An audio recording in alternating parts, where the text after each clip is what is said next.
महाराष्ट्रातील number 1 TV channel आवाज TV, आवाज आपल्या सर्वांचा। धुळे जिल्ह्यात सध्या तापमानाचा पारा हा 44 अंश पार गेला आहे। धुळेकर नागरिक मुख्य बाजारपेठ असलेल्या पाचकंदील परिसरामध्ये खरेदीसाठी मोठ्या संख्येने येत असतात। नागरिकांना पिण्यासाठी पाण्याची महानगरपालिकेच्या वतीने कुठेही सोय करण्यात आलेली नाही। त्यातच माजी महापौर कल्पना सुनील महाले यांच्या वतीने ठिकठिकाणी थंड पाणपोईची सोय करण्यात आली आहे।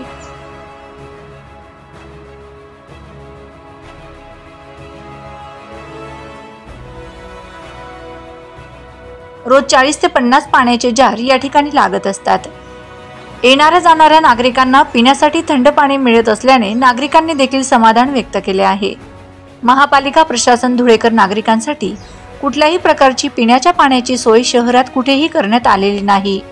त्यातच माजी महापौरांनी पाणपोई सुरू केल्यामुळे नागरिकांनी देखील त्यांचे आभार मानले आहेत।